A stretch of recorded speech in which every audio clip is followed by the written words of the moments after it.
Yeah, I guess we could go ahead and get started and people will file in when they get here. Let me go ahead and introduce the, there we go. Hopland Research and Extension Center, which is the entity hosting this event series. We're located in Hopland, California, and our mission is to maintain and enhance ecosystem integrity through applied research, educational activities, adaptive management, and supporting working landscapes. And we at the Hopland Research and Extension Center are so grateful to honor the Choctaw and Hopland people on whose traditional, ancestral, and unceded lands we work, educate, and learn, and whose historical and spiritual relationship with these lands continues to this day and beyond.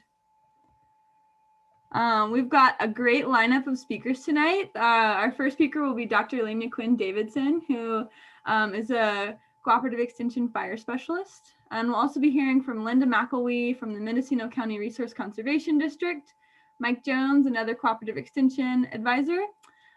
We've got Scott Crotty here from the Mendocino Fire Safe Council. I'll be saying a few words on behalf of the Tribal Eco Restoration Alliance, or TERRA. And we've also got Orval Elliott from the Hopland Band of Pomo Indians here to speak with us tonight. So a lot to look forward to. So with that, I'll turn it over to Lenya. I'll go ahead and stop sharing so you can get your screen up. Okay, great. Thank you, Madrona. Can you hear me okay? Can, yes. Okay, great. I'm going to go ahead and share my screen. Whoops. I appreciate the invitation tonight. It's an honor to be here. I love the Hopland Research and Extension Center, and it's always a privilege to be able to work with you all and especially to have time there. So I hope to get down there soon and spend some time. I'm up in Humboldt County. I live in Arcata, so I'm here in my house, and I apologize in advance because I'm alone with my almost 7-year-old. So I made him promise not to pester me while I'm giving this talk, but he might. So I'm the fire advisor for the University of California Cooperative Extension. And I technically cover 4 counties, Humboldt, Siskiyou, Mendocino, and Trinity counties. But really functionally, I work at the state and even national level. And I'm really passionate and focused on prescribed fire. So that's where my main interest is. But for this talk, I'm actually going to be giving 2 presentations tonight. And this first one, I was asked to talk about fire ecology concepts and our fire adapted ecosystems, and just kind of give some basic information about fire ecology in the North Coast and in Northern California. So that's what I intend to do now.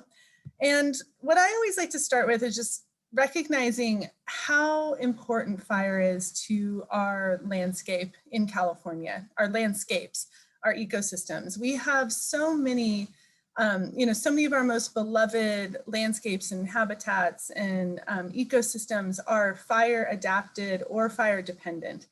And so when we look around at our Ponderosa pine or at our coastal prairies or at our oak woodlands, we are looking at fire. We are looking at landscapes that were shaped by fire, that are shaped by a lack of fire now.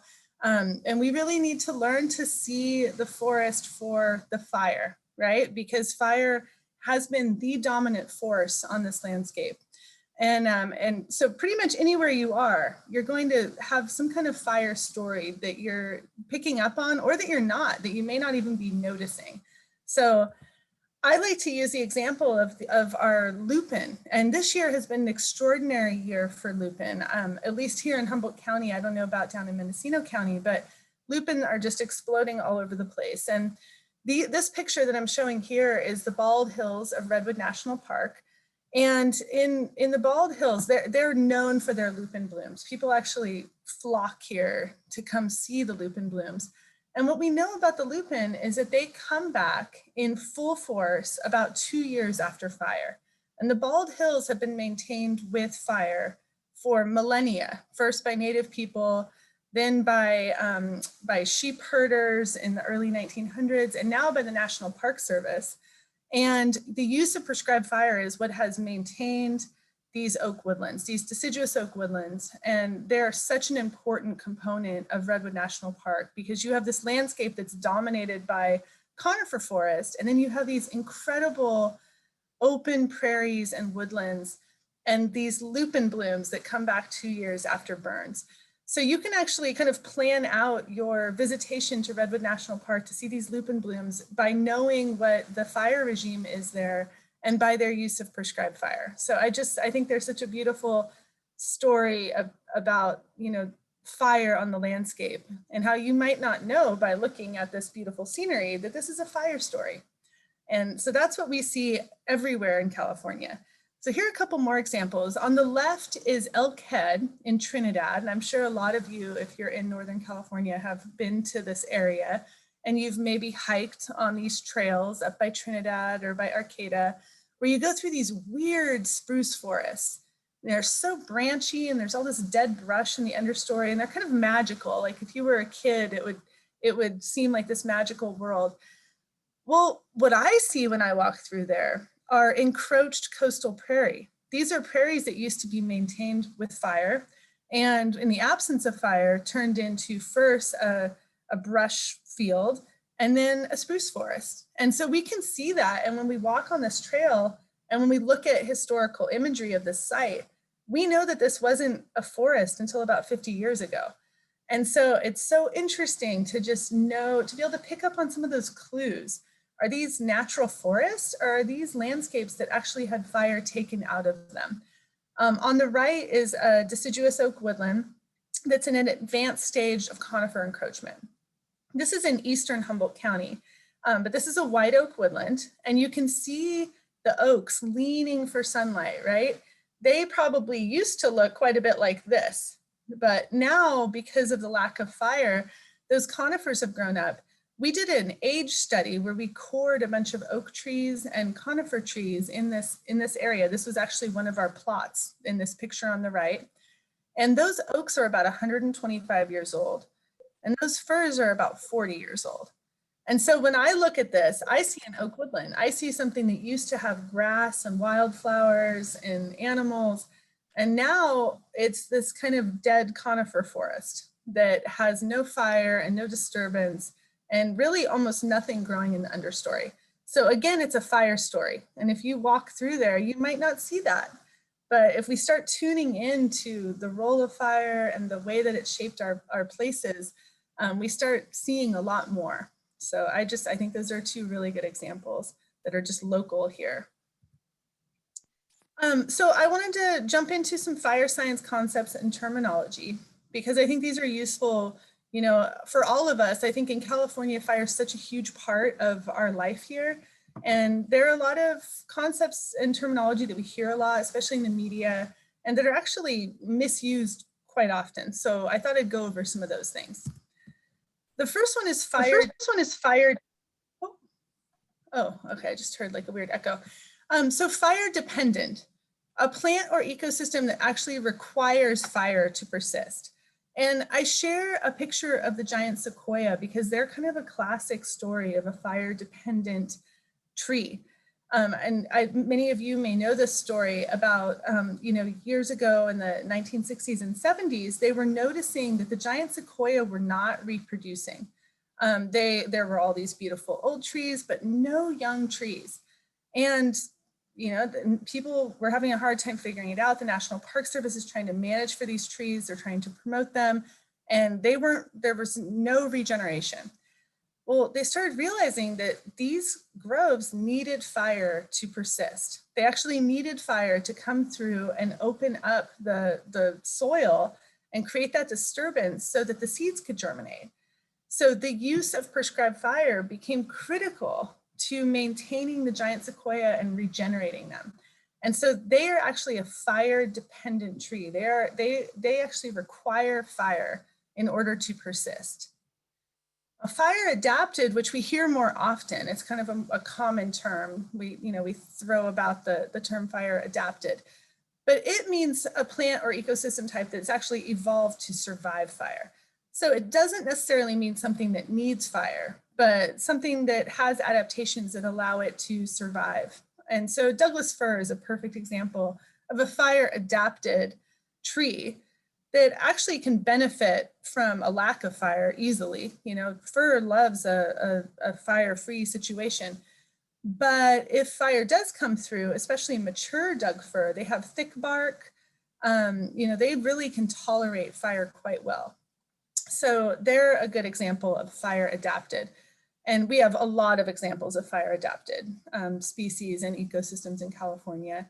I think Stephen Pine, who's a pretty famous fire historian, he said that you know, it's like 95% of California ecosystems are either fire adapted or fire dependent. So California as a whole, we are really just a fire adapted state.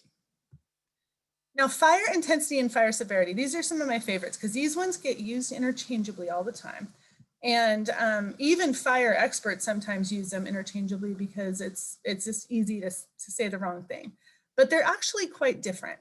And fire intensity is the amount of energy or heat that is released per unit of fire line. So if a fire is burning across the landscape, the fire intensity is like the amount of energy that's coming out of that fire.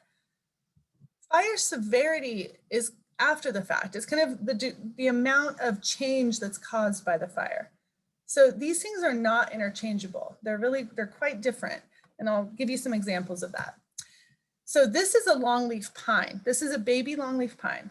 And longleaf pine are a classic example of a very fire adapted plant. They have this stage when they're little that's called a grass stage. And they're able to tolerate really high intensity fire. So hot fire, they can survive super hot fire, really intense fire, but they don't have a change. They're still there afterward and they can grow and prosper. And at a certain point, they build up enough energy in their root system that they just shoot up feet in like 1 year. And so high intensity for them is not the same as high severity because they're able to withstand it. So that the degree of change that happens after the fire is pretty minimal, even though the fire was really hot. Now, on the same token, our Ponderosa pine forests, our mature Ponderosa pine and mature longleaf pine are like this too, actually.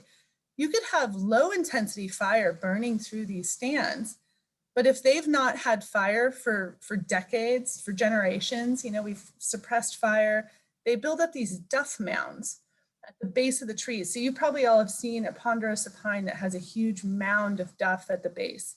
You get a low intensity fire burning through there, and then it sits there and smolders in those duff piles. And that low intensity fire can actually end up being high severity because there's been research, and especially in longleaf pine, but also in Ponderosa, that shows that that smoldering duff can actually kill the biggest trees, the trees that fire was meant to protect and restore. It can be high severity for them and actually cause mortality. So we have to be very careful when we're thinking about reintroducing fire to these systems, especially long unburned systems that have had fire taken out for decades and generations, because that low intensity fire can end up being high severity. So here are just some examples of different levels of severity. So low severity, where you would expect with a low severity fire that the forest stand is not greatly changed after the fire moves through. Moderate severity, you're going to see some amount of change, but you know, it's going to be mixed, maybe patchy. High severity, high degree of change after the fire. So that's kind of a good thing to think about. But again, just don't use that term's intensity as a surrogate for severity. So what about fire regimes? I think so. Fire regimes are kind of a package that includes all of these different things. So they're the long-term fire patterns that are characteristic of a certain ecosystem. And it's just really a generalized way of thinking about the way that fire behaves and shapes a place or a habitat or an ecosystem. And there are quite a few different factors that go into the fire regime. So there's the temporal element, you know, the seasonality, when is fire burning? And how often, what's the fire return interval? That's the length, how many years between fire on a certain piece of ground. But then there's also the spatial element. So are fires really big? What's the spatial complexity?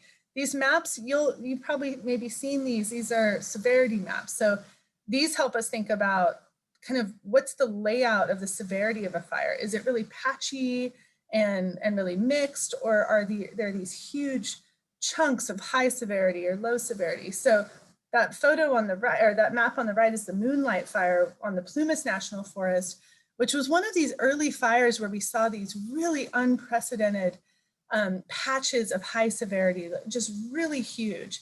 And so that's a big part of fire regimes, thinking about that spatial complexity. And, you know, it's one thing to have some small patches of high severity fire. It's another thing to have such massive, you know, miles and miles of high severity. And one of the things that worries people in the fire community is that we're seeing fires that are burning at much bigger patches of high severity than what we saw historically.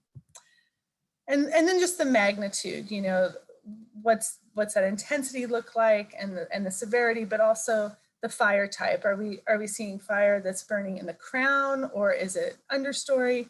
So these are all the factors that go into a fire regime.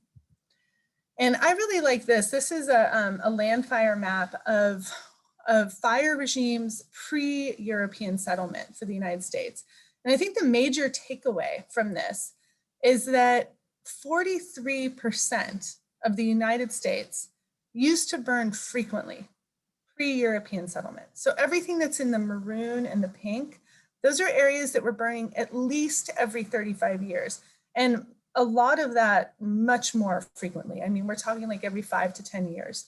And you can look at California, if you kind of zoomed in on California, you would see that we were mostly in that frequent low to moderate severity fire regime pre-European settlement. And we know that we know that to be true. I mean, it kind of goes back to those images I showed at the beginning of the presentation, that a lot of California just was burning all the time.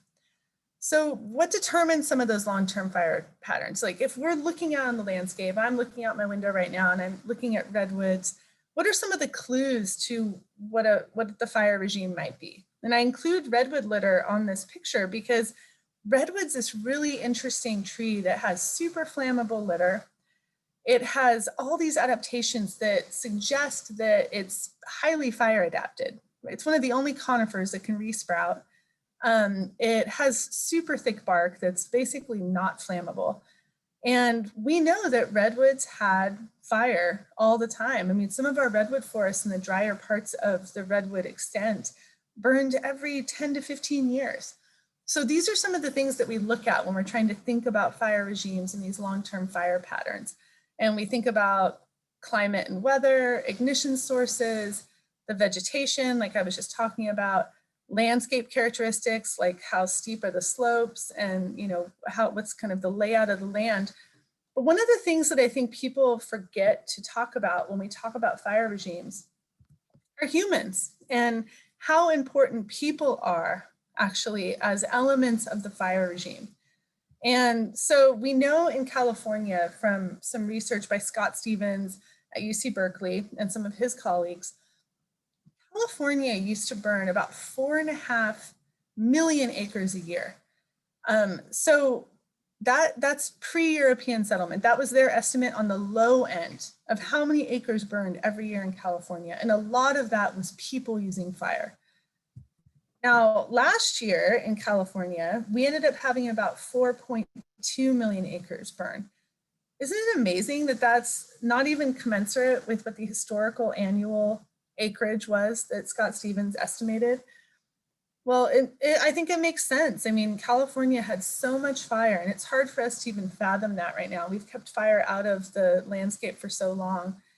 But one of the things that I think is really cool, one of my favorite papers is a paper by Alan Taylor and a bunch of his colleagues. And they were trying to look at fire regime changes in the Sierra Nevada of California. And they had a grant to kind of look at climate change and how changing climate related to these changes in fire regimes. So they were able to break the history of fire by doing a bunch of tree ring studies and really kind of piecing together all these different studies about fire regimes in the Sierra Nevada, they were able to lump and actually distinguish these really specific fire regime periods where fire was behaving in a certain way, was burning in, you know, really distinct severities and frequencies. So they were able to kind of figure that out and parse it out. But they couldn't make any linkages with climate change. The relationships were not strong, they were not obvious. They didn't find those relationships. And so they started looking at the human dynamics in the Sierra Nevada and the patterns of settlement and the extirpation of native people and the incoming of grazing people and then the fire suppression period. So all of those things matched up perfectly with the changes that they were seeing in fire regimes. And the reason that that's really interesting is because they saw that the periods where humans were the most actively involved in using fire and managing fuels, so periods like the Native American period where people were really engaged with fire, using it commonly, those were the periods where climate mattered the least. And so humans can mitigate the effects of climate change by managing fuels and using fire. We know that. We can see it in these patterns. And I think that's a really empowering message for all of us as we move into an era where climate's becoming more important and more powerful, and we're feeling disempowered around all of this. But if we look backward, we can actually really see that humans can have an influence, but we have to be really actively managing our landscapes. So with that, I'll close, and we can, I don't know if we're taking questions now or later, but thank you so much. And you'll be seeing me again in a few minutes for a different talk. But great to be here. Thanks, Lenya. That was awesome. Yeah, we'll take questions at the end, I think. And next up is Linda Mcelwee from the Mendocino Resource Conservation District. And she'll be talking about landscape level forest management and the work that RCDs do for fire preparedness. So here we go.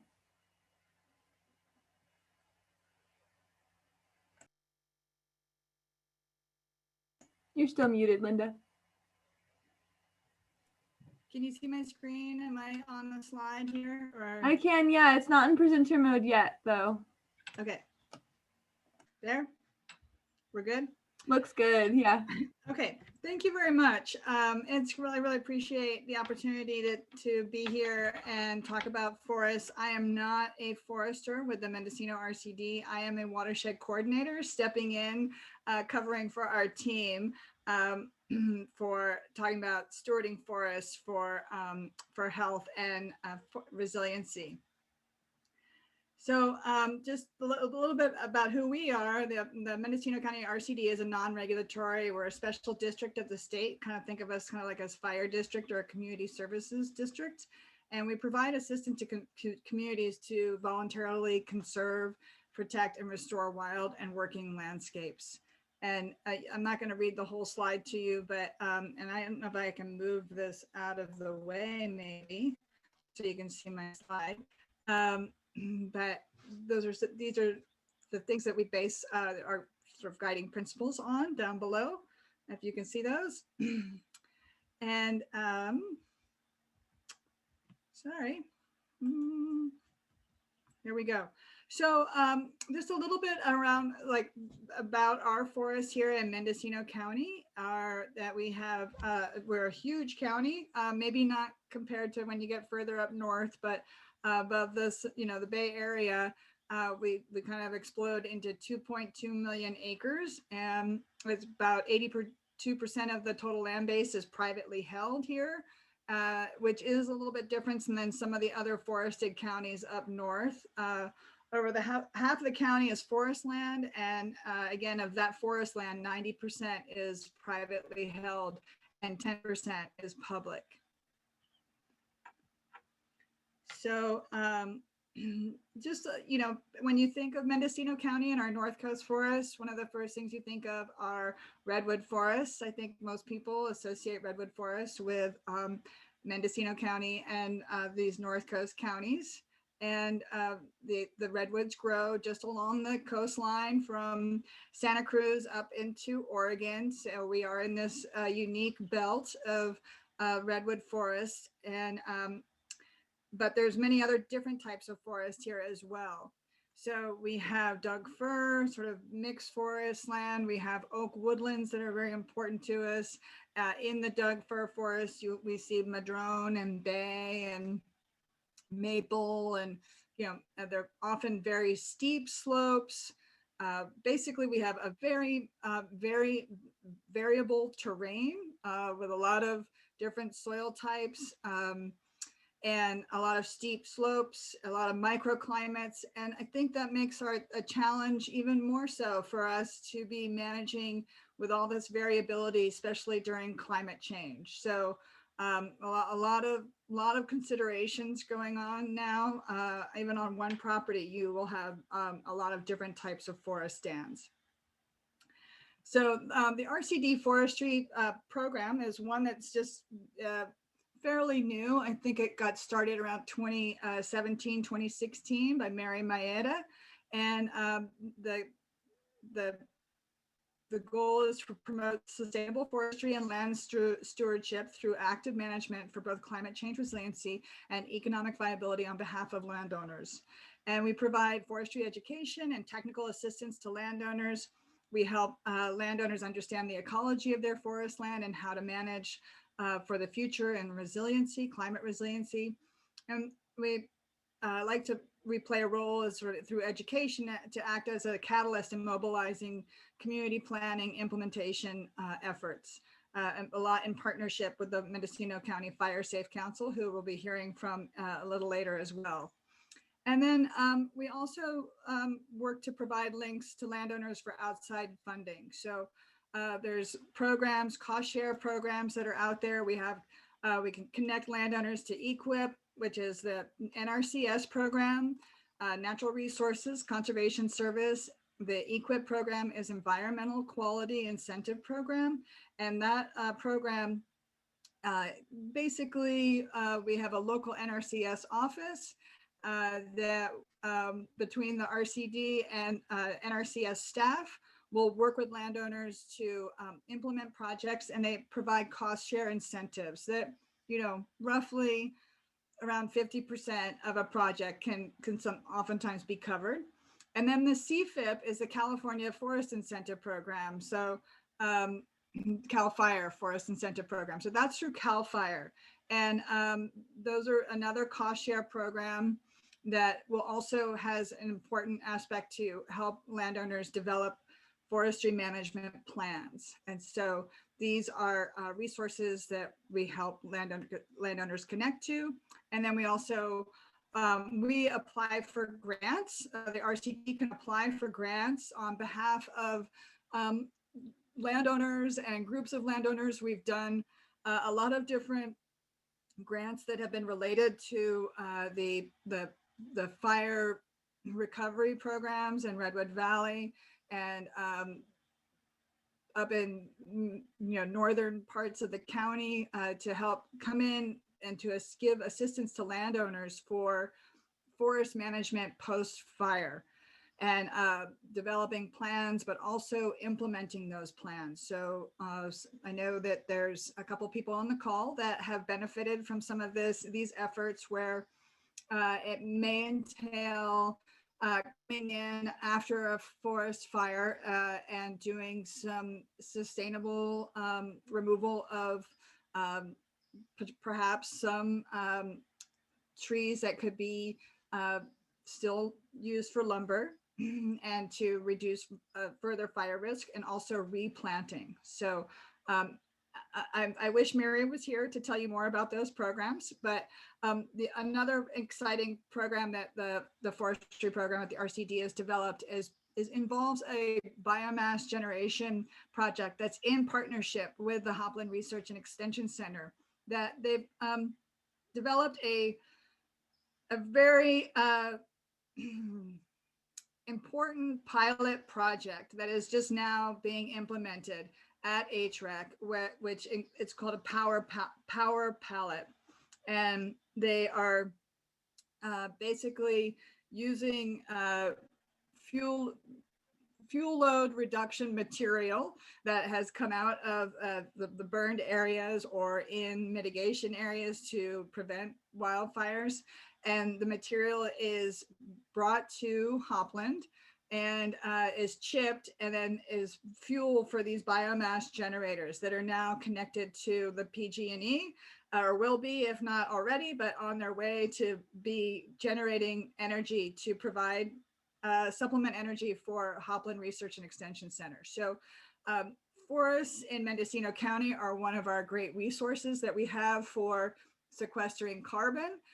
We have these overstocked fuel loads that are in our forests for all those reasons that Lenya just mentioned that, that really need to be addressed. So part of what I want to continue to tell you about is some of the resources that, some of the practices that you might find to build resiliency in the forest land on private land ownership.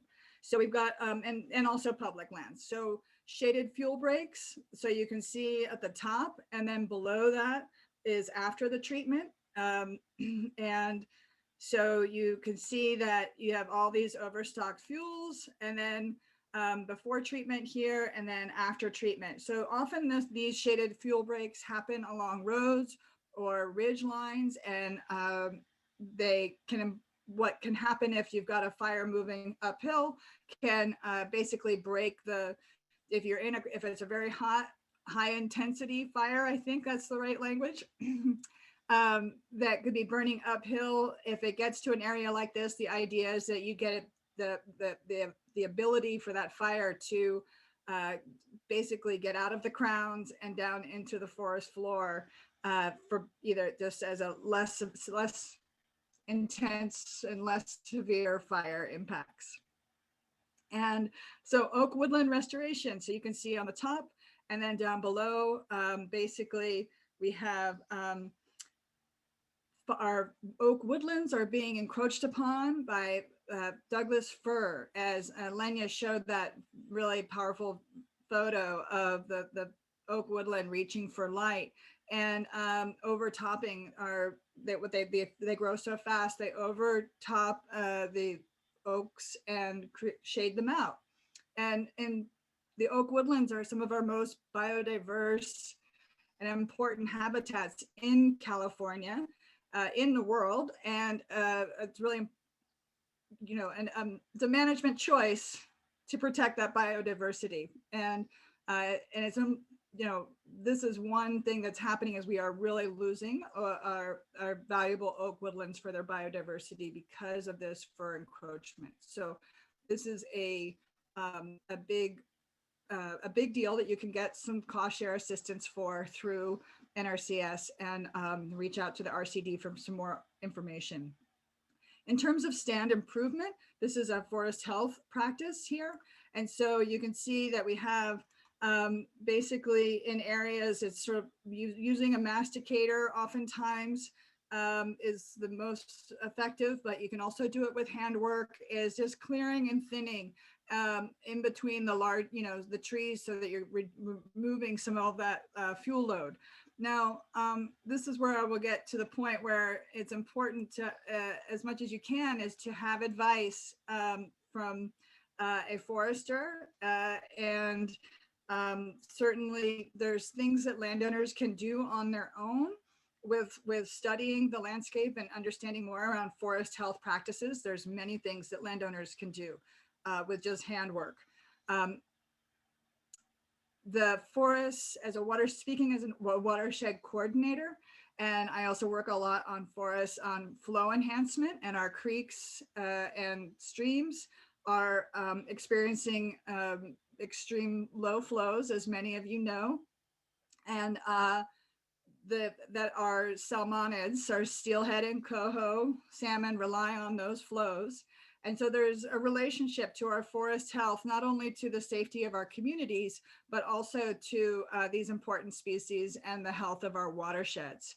And so other important species other than humans, the forest, a healthy forest will support many, a great diversity of species, not only just spotted owls and steelhead and coho are integral to the evolution of the coho of our redwood forests. They provided the nutrition from the flooding. The coastal redwoods grow down in the lower plains of the watershed, where the floodwaters would, when there was we had the abundance of salmon, they would be littered in the forest floor to provide nutrition, or the bears or wildlife would bring the salmon up into the forest to leave the detritus as nutrition for those trees. So there was a co-evolution of our redwood forests with salmon. So there is, I don't have a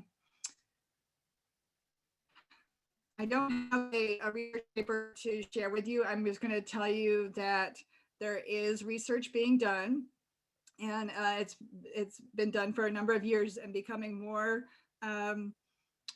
clear that there is a relationship to these the regrowth of our forests, of all of the small trees, and the number of trees per acre has increased exponentially from when there were the large old growth trees that we used to have to the new growth forest and regrowth forest. And there is some speculation that the regrowth of these small trees is partly what their transpiration rates and interruption of hydrology, and we don't have those large trees to create possibly the weather that they used to by bringing in the fog and the fog drip. This may be one of the changes that we're seeing in the later half of this century, as this regrowth of our forests could be having an impact on our in-stream flows. So there's a lot of work and studying being done on that front as well. Let's see if I can get back here. And I feel like these are some resources I wanted to share with you that you can find on the RCD website. This is related to flow enhancement. This is something that the Sanctuary Forest up in the Mattole watershed created a wonderful land stewardship guide.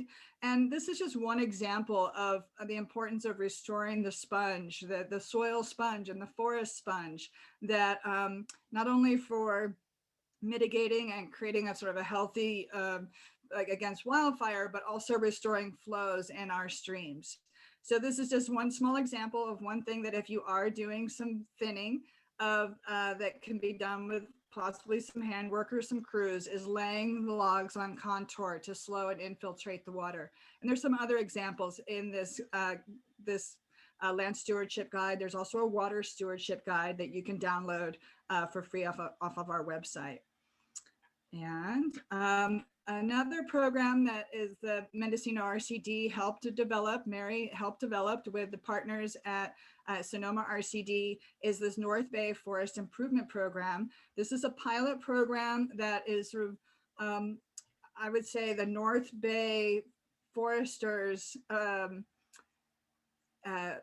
intention is to sort of create a program that is easy for landowners to participate in, that is sort of a hybrid between what you call the EQIP program I mentioned earlier and the CFIP. And this program there's some really great resources. If you go to this RCD project, North Bay Forest Improvement Program, you will see that we have, I think this would be one of the best things I could send you to if you're a landowner that wants to work on forest practices, is look at all the resource materials under this program. There's an application video for landowners to learn how to apply to this program, but it walks you through all of the things that you sort of will need for, it all starts with a plan. And so if you don't have access to a forester right now in Mendocino County, this program does have some technical assistance associated with it in our disadvantaged communities, which is most of our county. So you can reach out to Mary or Bryce Hutchins, who I have their contact information at the end, to talk about, to find out more about some technical assistance for a plan. But the application video also walks a landowner through ways that you can even start working on your own plan. And that's going to help you get a leg up no matter what. If you can become more familiar with the the forest health practices and how to make a map and describe what it is that you want to do on your property. You don't necessarily need a forester to tell you. I'm sure many landowners actually know what they want to do, or they just don't know maybe the technical aspects of how to describe it in an application or make a map around it. So check out that application video. It's only 30 minutes and you can hopscotch around to the parts that you want to know more about, but it really will help guide you to helping to make a plan for you and your property. And then you still need a forester. You're always going to still need a forester. And there's CEQA, which is California Environmental Quality Act rules that apply. So you know, you're going to want to have your project sort of checked out to make sure that you've got, you know, you're on the right track and that you've got a good plan. So I've included Bryce Hutchins' contact information here. He is the main contact now for the forestry program. And I thank you very much for your attention, and I'll stick around for any questions later in the program. Awesome, Linda, that was a great presentation. Thanks for all that information. And I just want to say for HREC that the MCRCD has been enormously helpful in doing land management planning, and I would definitely recommend that you follow up on those informational links that Linda shared. So next we'll be hearing more from Lenya about prescribed burns. Okay, great. Well, I am going to share my screen again.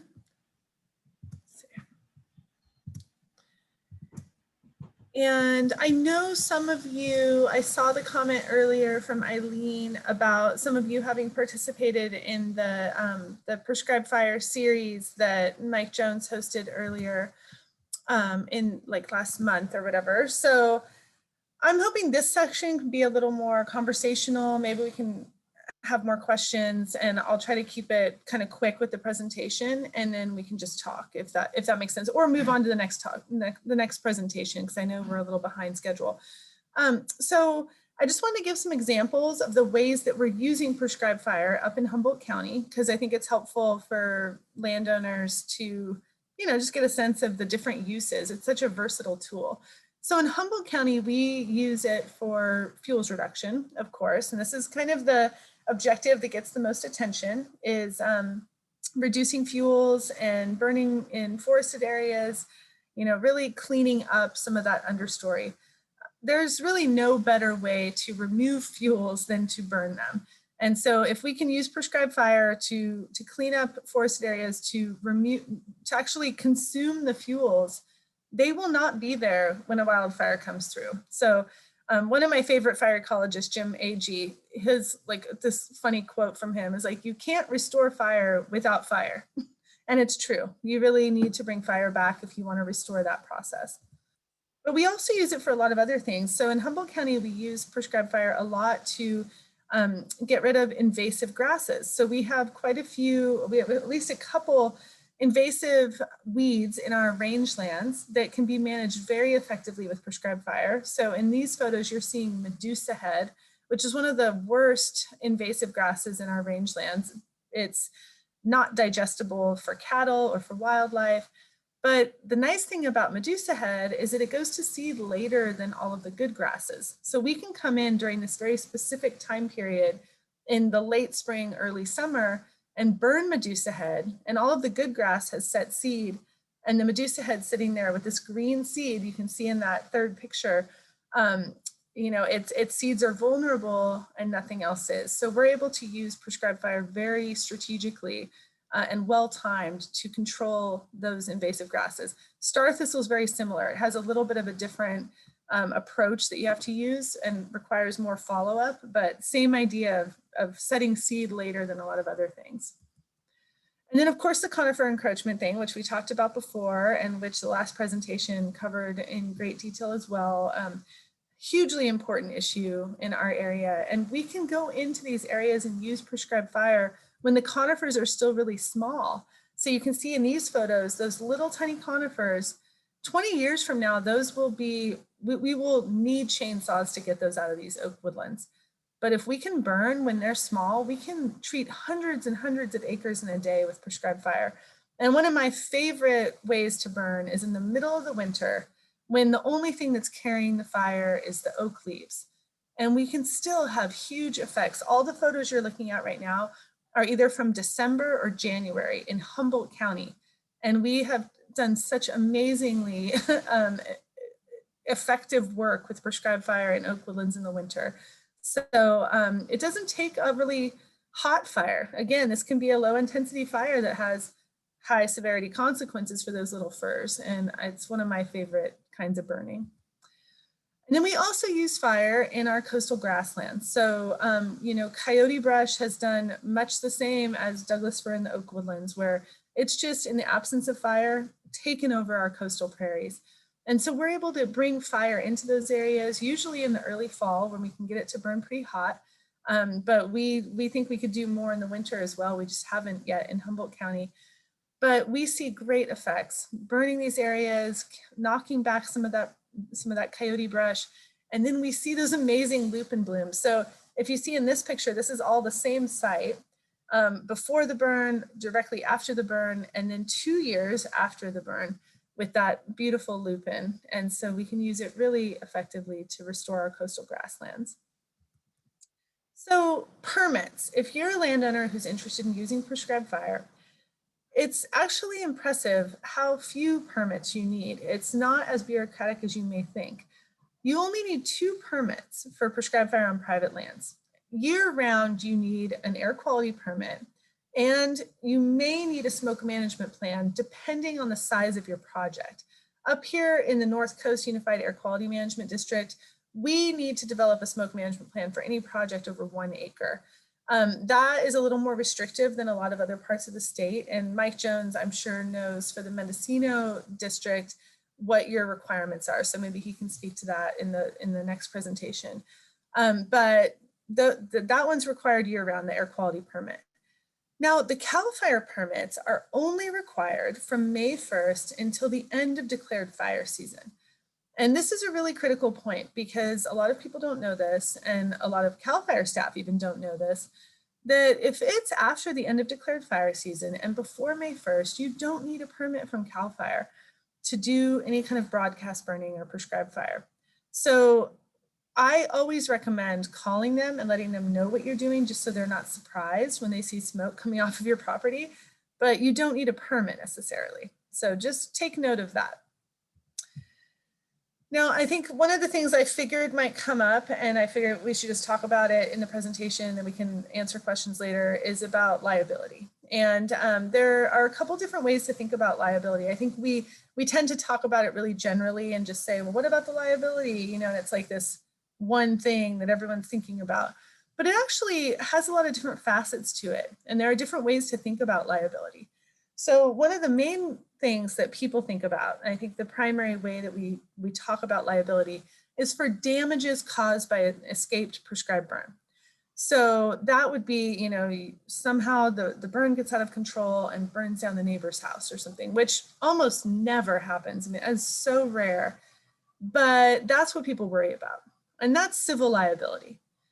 Now, the thing that I worry about the most as a prescribed fire practitioner is cost recovery for fire suppression. So what happens if something gets a little out of control, or if I need to call for help, or if my neighbor calls because they see smoke and they're worried and CAL FIRE shows up with a fire engine, or worse, with a helicopter or something like that, and then I get a bill as a burner, even though maybe I didn't need help or maybe nothing was wrong, but I get a bill from CAL FIRE. That's what I worry about. So that's a cost recovery piece. And that's treated separately in our public resource code than the civil liability. And then there's also always the chance that someone might get injured on a burn, especially with our prescribed burn associations, that you might have someone sprain an ankle, or someone, they bring their truck and their truck has some kind of breakdown that then you feel responsible for. So that's another form of liability.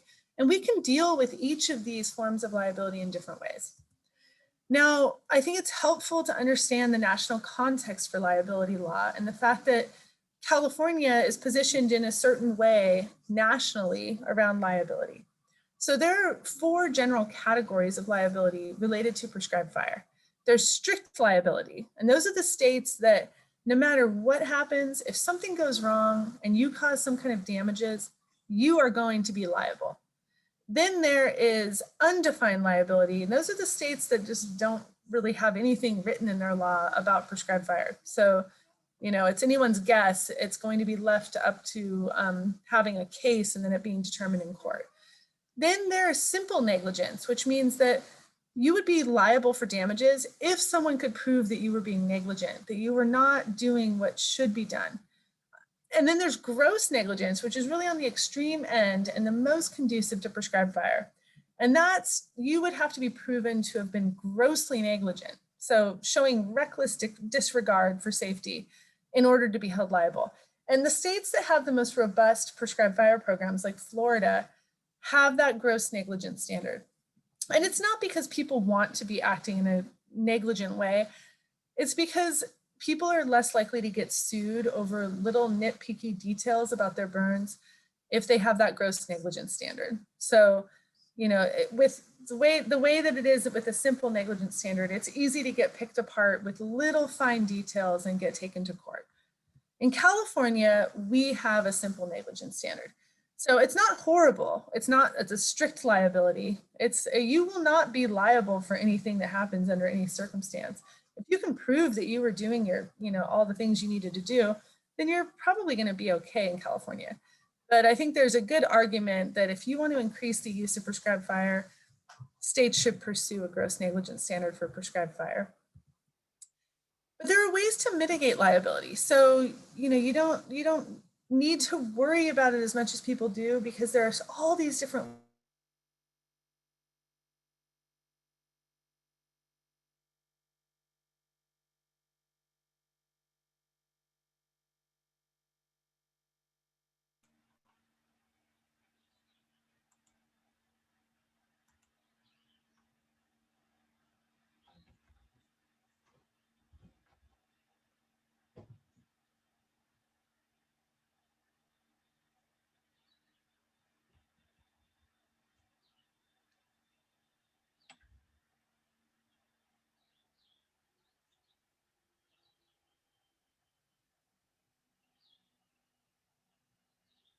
You're muted, Madrona. Hi, everybody. I think Lania froze for a second. Let's give her computer a moment to return. It looks like she just dropped off the call. Unfortunately, I'm sure she'll be back.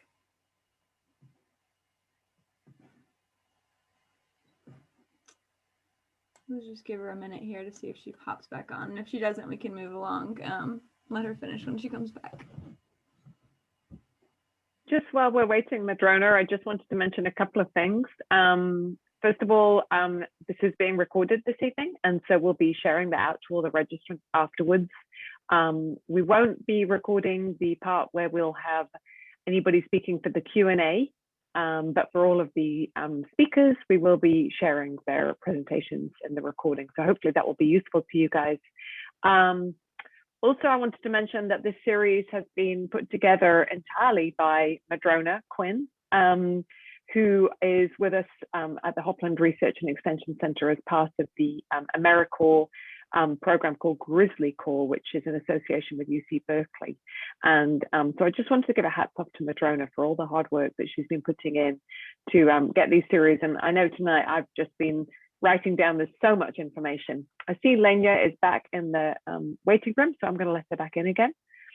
And then just while we are waiting to get Lenya in here, Madrona, I wondered if you could show off one of your other wonderful projects, which is your absolutely fantastic t-shirt. I would love to. Okay, so we made Hopland Rec t-shirts. I think the detail is showing up there. These are all based on photos from our trail camera. So what I did was take trail camera pictures and trace them. So these are in the likenesses of real animals here at the Hopland Research and Extension Center.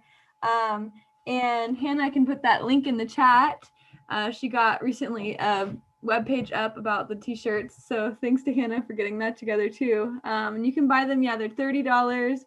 And the proceeds go to support the Hopland Research and Extension Center. Yeah. Awesome. Thank you, Madrona. And I think I see Lenya joined us again. Yes, sorry everyone, my internet cut out for some reason, but I was pretty much almost done, and I feel like we should probably move on just because I don't want to take up too much time. But we can answer more questions about the liability stuff during the Q&A. So I think let's just move on so we're not keeping people too long. Okay, thanks, Lenya. That was all really good information. Yeah, I'm also learning a lot. So thanks so much for coming tonight. Next up, we have Mike Jones, who'll be talking about our local prescribed burn associations. Thanks for being here, Mike.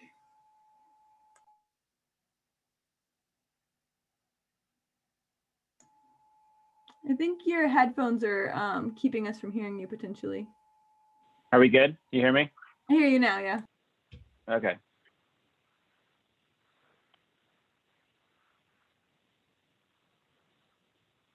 All right, well, good evening. Thank you for having me. My name is Michael Jones. I am the UC Extension Forester for Mendocino Lake and Sonoma. And so I'm gonna be talking about prescribed burn associations, and in particular, the prescribed burn associations that I'm helping to build and facilitate in Mendocino Lake and Sonoma counties. In all fairness, Lenya deserves all the credit for this model, and I'll talk a little bit about how she's really helped to bring this, what we call the PBA, this model back to California, and is really promoting this amazing opportunity to help private landowners use prescribed fire as a management tool.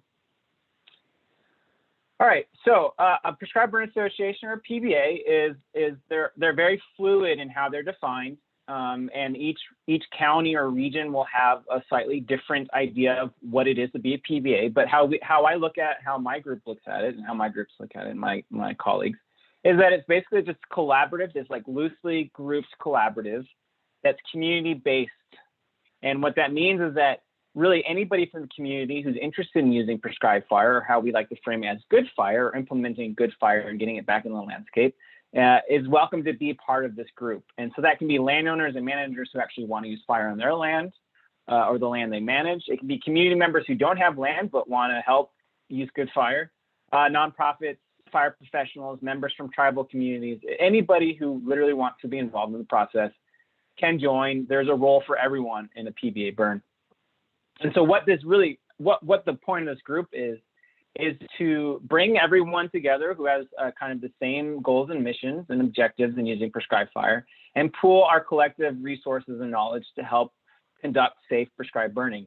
And so that can be, if the PBA has capacity, it can be training. So for example, the Good Fire Alliance, which is the Sonoma County PBA, one of our partner groups is Fire Forward Audubon Canyon Ranch. They have a training program. They're a really well-developed training program, and they can offer some higher level training courses. It can be labor, right? This is a group of volunteers. And so if you just need help implementing a burn, we can provide that labor resource. Equipment, this is the Humboldt PBA burn trailer, but we're all building similar ideas of burn trailers, basically a cache of tools that we can bring to burns to help landowners implement the burn safely. And then what's really cool is that because this is so inclusive, that we wanted to make it accessible to people as well. And so when we talk about personal protective equipment, we often don't require what you would consider as like an NWCG certified professional firefighters with their Nomex and their fire shelters. When you're on a PBA burn, most of those burns require at a minimum PPE, natural fiber long sleeves and pants, or Nomex if you do have it, good boots, leather gloves, eye protection, and head cover. So we really want to make it so that if you're interested in helping burn, you can just pull some clothes out of your dresser and some stuff out of your garage and show up and be involved in the process. So this is a really neat model, the PBA model. And as I mentioned, Lenya and a colleague of ours, Jeff Stackhouse, are really the reason why we have this program, or this kind of organizational structure in California. 2 years ago, they went to the Plain States. I can't remember, sorry, Lenya, I forget which state it was. But she showed that graphic in her first presentation where a lot of U.S. North America was burning naturally or through Native American management. And a lot of areas still have that practice. So the Plain States and the South and Florida in particular are always burned and never really stopped. And so Lenya and Jeff went to these areas and kind of took the model that they had and repackaged it to work for California and established the Humboldt County PBA a few years ago. It was just a crazy successful model that excuse the pun, but it spread like wildfire. And we now have, I think, 14 or so PBAs building across California. And so it's just a really amazing program that has really changed the way we think about using prescribed fire and made it much more accessible to people who want to use it to achieve their different goals and objectives for sustainable management. So how do you work with a PBA? It's a very simple process. First of all, for our PBAs, it really requires you to become a member, which is just a matter of sending an email and joining a mailing list. Some groups have membership fees or membership dues, and certainly we will, as we grow and develop, that might be part of the process because we need help to administer the PBA. And then once you're part of the group, you can reach out to your PBA for help, whether you are very well versed in conducting prescribed burns and you just need some help actually implementing a burn, or maybe you need some additional equipment or help with planning and documents. Like Lenny mentioned, that's not very many of them, but you do need to develop a burn plan, smoke management plans, air quality permits, maybe some CAL FIRE permits. Maybe you're just interested in learning more about prescribed fire, so this is a great opportunity to be involved in burning on other people's land, and then actually getting a burn implemented, and we can certainly help with that process. And the PBA itself can either provide those resources through its membership, right? We have a group of memberships with different capacity and knowledge and experience, and they can be that resource that maybe we connect you with as the organization, or we can find those resources for you. For example, if you want to do a little bit more complex burn, or you're new to the process and you're not comfortable being in charge and worried about liability, then we can connect you with burn bosses and figure out how to get you that help that you do need.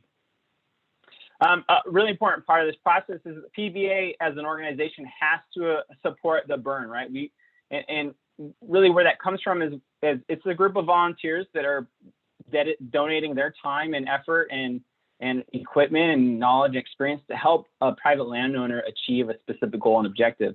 And we want to make sure that as a PB, as an organization, we are advertising and being involved in something that we believe in and that we think can be done safely, and working with landowners that are valuable partners. And so it's really important for the steering committee or the board of directors of the PBA to kind of make sure that the landowners are competent, meaning they show due diligence and have either hired a burn boss or are very experienced and knowledgeable and comfortable with the process, and that they have all their permits and documents in place, because it's really important that we don't show up at a burn and start burning without air quality being aware of what's going on or having the right smoke management plan and other documents that might be required in place. I highlight communication here. Communication is extremely important. It's really important to bring CAL FIRE or your local fire authority into the conversation early in the planning process. It's also important to bring the PBA or any other resources you might need into the early process, right? You want to make sure these people are involved in the entire communication and development, because you want them as assets. You want them to support your project. You want them to, if they have the capacity to help out, maybe they can supply an engine or some kind of resource assistance on the day of a burn. You want them excited about it too. And you also want to communicate with your neighbors and any groups that you think might need to know, like COPEs or fire safe councils, because let's face it, most people who are not familiar with prescribed fire and fire ecology in California get a little itchy when they see smoke these days. And so we want to make sure that they're not freaking out and think there's a wildfire coming, and that they know that it's a controlled burn and that the professional resources are already aware and that it's not a danger. And so communication is incredibly important, right? Because as Lenny mentioned, is cost recovery. You don't want CAL FIRE to be unaware of what's happening, have a neighbor call in a fire, and all of a sudden a couple of engines, a dozer, and a helicopter show up to your small burn, and you're now burdened with that cost and associated outcome and fallout that might come from that accident. And then as Lenya talked about, again, she's much more knowledgeable about this, and certainly the person that can cover this in detail is there is the liability issue. And so as the PBA, we have burn release, and so we make sure that everyone who's involved in the process signs documentation that they acknowledge that this is burning. There is inherent risk involved, but we are doing it safely and practicing good situational awareness and making sure we minimize those risks. But in case there is an accident, we want to make sure that everybody recognizes that it's nobody's fault unless it's very, intentional. And lastly, this is Kyle Farmer. He's a landowner in Mendocino County. He's on a steering committee, and most importantly, we want it to be fun, right? We want this to be a community process where everybody's involved. I've been on burns with Kyle. He brings his little kids along. They ride in the ATV. They hold the drip torch. There's always a smile. And so it's a fun thing. We want it to be a fun thing.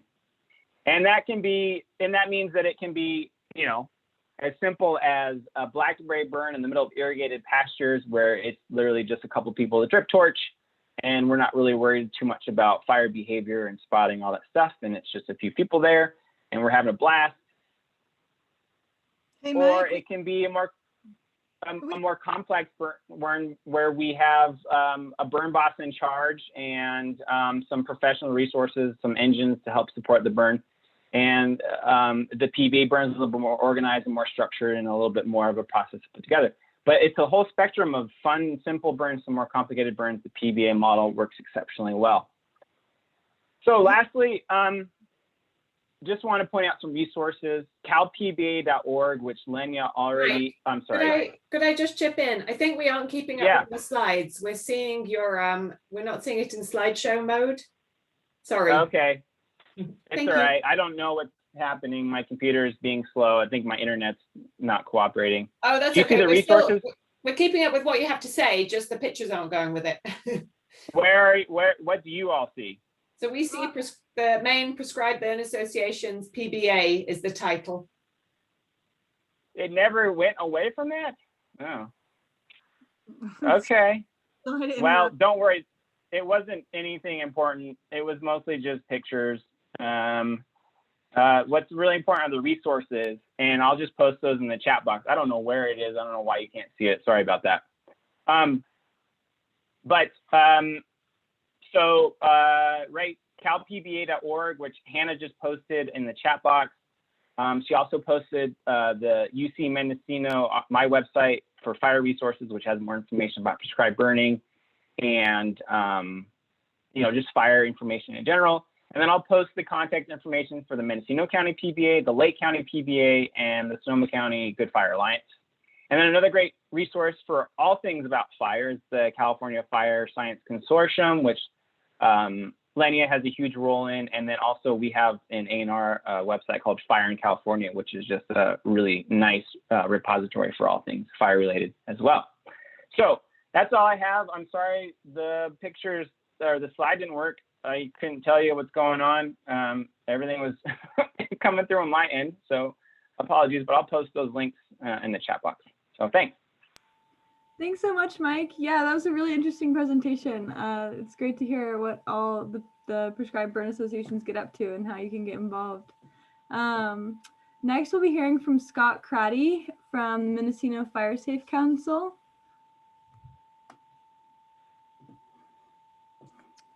Howdy. And let me see if I can get the screen share going here. Here we go. And so we are now about to start the less scientifically competent and I was going to say more graphically challenged, but Mike kind of proved me wrong there. And sort of less landscape oriented part of the presentation. We're going to be talking about, there's a lot of things you can do to make your home safer from wildfire, but there's only so far you can go without taking your community with you. And we're going to be talking about that. Just a quick rant about that. However much you value your property line, it is irrelevant to fire. And however much you may not want to cooperate with some of your neighbors because you have different beliefs, fire believes equally in all of you. It doesn't care what your differences in belief are. And fire, so it's a great reason to consider or reconsider who you think you're unwilling to cooperate with. And fire, though, does have some favors. It favors the unprepared. It favors the neighbor who doesn't understand that the cypress they line their driveway with is flammable. Or it favors the elderly neighbor who cannot clear their roof for themselves and needs help from their neighbors, or can no longer get the leaves away from the house. And unfortunately, once those embers find those spots that they favor, which is how most homes burn, is from drifting embers, not from the wall of fire coming through. Then it creates radiant heat and a source of ongoing fire that then creates a greater danger for the whole neighborhood.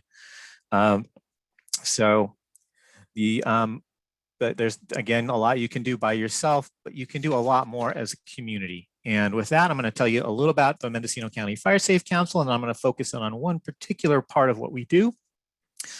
We exist to inform, empower, and mobilize county residents to survive and thrive in a wildfire-prone environment. We do a lot of things, including managing grants and obtaining grants, assisting neighborhood groups, assessing and prioritizing needs for larger projects. We help with tools and resources. We have a ton of educational material. We do actually a lot of work with policymakers, yeah, so it seems like we have more grants pretty much every week. A couple quick ones, we're doing the Yokai Valley Fire Fuel Reduction Project, which is doing road clearing and putting fuel breaks around Ukiah. We are just about to roll out a FEMA grant that will help people offset the cost of replacing their roofs with fire safe roofs. We do community chipper days for the community to help inspire you to do that defensible space clearing. And you can book those yourself. So we have an automated process now. You go to chipperday.com/Mendocino. And if you would like us to know you want a chipper day for your property, you put your address in there and it'll either tell you you can schedule one, or it'll put you on the reservation list. So we'll let you know when there is one. And I heartily urge you to get on the reservation list, because it is those people that are active, engaged, that want a day that drive us to know where to schedule a day. So we look for communities of interest and schedule work around that. We are about to roll out a program also to do defensible space clearing again this year for income qualified seniors and handicapped people. So those are some of the bigger things we do. And I'm going to fly through all the rest of this and jump right up to the part about creating neighborhood fire safe councils, which is the part that you can do as a community. Grants are wonderful, and you can sit there and do nothing and hope that someone else is going to land $1 million grant and they're going to happen to pick your community and happen to come do some road clearing for you. And that may happen, you know, your odds are as good as the lottery, but even if that happens, the stuff's going to grow back next year. You need a plan for your neighborhood to take care of it as a neighborhood. And the positive thing is that when you do that, you can get as much accomplished as those big grants. A lot of people doing a little bit as a community can do as much on a weekend as a crew with dozers and chainsaws and a lot of cost. And I've already covered why you want to do that, because your home is to some extent as vulnerable as your neighbor's home. So once your neighbor's home catches, again, it's going to create radiant heat. It's going to create a source that sends more embers out into your neighborhood. You also are going to share roads and routes and ingress and egress with your neighbors. So to the extent that there's a weak link in that, it endangers everyone that needs to get in and out. And I'm going to just say, so how do you get this started? You go to our website, firesafemendocino.org. And there is a preparing your neighborhood section there. And there's a map that shows where I think our 40 existing neighborhood fire safe councils are. So the first thing you can do is take a look and see if there's one near you that you can join and get contact information for. And if there's not one, there's information and guidance on how to start one. And we'd be more than happy to help you kick that off if you get in contact, but it's a matter of getting a few people together and starting to do something. Of the 40 neighborhood councils in the area, there are some that do a tremendous lot. There are some that are almost as big as or bigger than the county organization that have monitor emergency calls 24 hours a day and have incredible communications networks and do evacuation drills and do all kinds of things and get grants. And there are some that are just people that get together once or twice a year and clear their road or help remove a particular fire hazard or just talk through evacuation routes. So, you know, the first part of it is making contact with your neighbors. So making a phone tree and contact list. We can help with that in some ways. Phone trees are great, but they're also kludgy and break down easily. So there are modern electronic versions of those. One of which is Dial My Calls, which happens to provide a discount for nonprofits and a bigger discount when you buy in bulk. So we bought a ton of minutes in bulk, and we can provide access to that for your neighborhood group so you can have an inexpensive way to do broadcasts out in emergencies. A great way to spend time is to do evacuation plans and mapping. For a lot of places, there are defined roads that go north, south, or east, west. But what if the fire is coming from those directions? It is good if you're in a wildland interface to work with your neighbors to know who will let you through and what are the informal routes that you can use with permission from each other to get out of the neighborhood in any direction. And similarly, it's good to work with your neighbors to know where good temporary refuge areas are in case you can't get out of the neighborhood. Is there a common place that is flat that you can agree to mow together once a year, so you've got a relatively safe place? You can organize chipper days. One of the huge things you can do as a community is just identify what the projects are that are needed and feed them to us as the county council. And we queue those up. Those big grants also tend to come to the people who have done work to prepare for them and defined projects and have information ready and have a good definition of what the importance of the project is.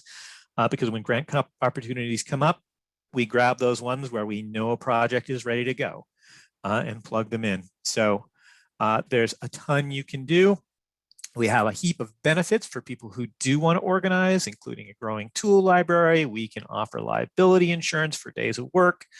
We have trainings and workshops. And perhaps most importantly, we have a leadership council that meets periodically. The leaders of all the neighborhood groups, and the exchange of information can be amazing and valuable. We get new projects going out of that regularly. And you also get on our leadership mail out, which means you find out about grant opportunities and programs before anybody else does. So you could let your neighbors know about the senior defensible space before it generally open to the public. It's kind of a reward for helping organize an engaged group. Anyway, that is my pitch for organizing a neighborhood group as part of your wildfire preparedness. Thanks for the time. Awesome. Thanks, Scott. Yeah, it's so empowering to hear all that you can do to be prepared just with your, with your neighborhoods. And that builds a lot of community too, I'm sure.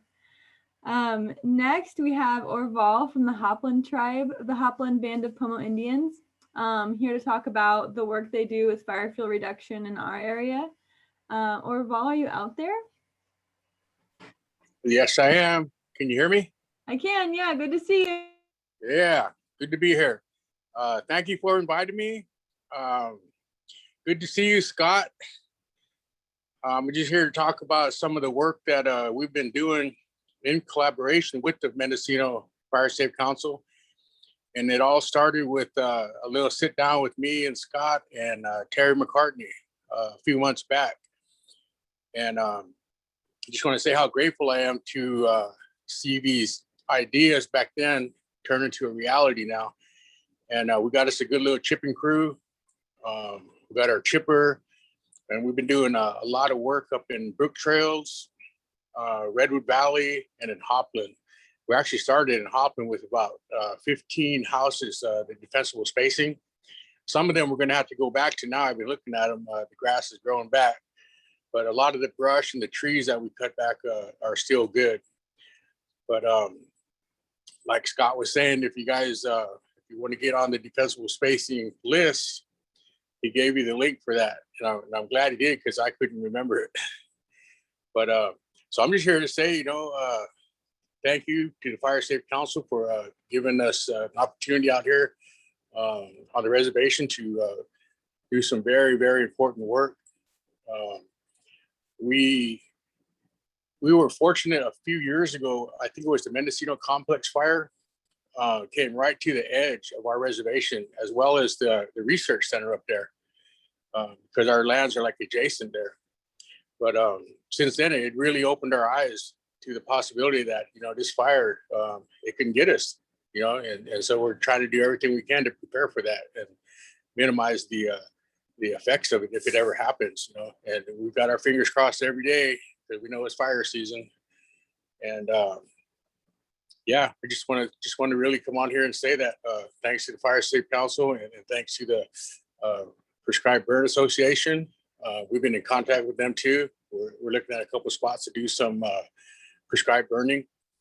And I just hope we can all work together and keep our community safe. Can I just jump in? Orville just reminded me of something important that I want to add, which is that I mentioned we're doing senior defensible space work, and on our website, there's the application for that. Under community programs, just go down to defensible space assistance for income eligible. If you know anyone who can't afford to do defensible space themselves and is physically unable to do it, get them registered on there. And it's Orville's crew. We had a joint grant application that we put in that we just got, and it's his crew that's going to go do that work in the community. So you're going to help get good work done, and you're going to help us continue our collaboration together by getting people signed up. Anyway. That's beautiful. It's so good to hear of all the awesome work you guys are doing to increase fire preparedness. I know this can be a really emotional subject for a lot of people. It's intimidating to have fire season approaching, but I guess the takeaway I'm taking from this is that there's a lot we can do and a lot that is being done to have us better prepared for this fire season. And then there's just one more thing I'd like to share on behalf of the Tribal Eco Restoration Alliance. Let me bring up this slide really quickly. There we go. So you can contact Lindsay Daly at the Tribal Eco Restoration Alliance if you are in Lake County and you would like to enlist some help with hazardous fuels reduction, native plant restoration. They've got a trained crew of 8 tribal members over there that can come over and observe for nesting birds, look and see what kind of rare or culturally important plants you might have. And again, yeah, they work in Lake County, and here is Lindsay's contact information if anyone's interested in that. And we'll also be sending this out in the follow-up email. So if you don't have time to jot it down now, don't worry. All right.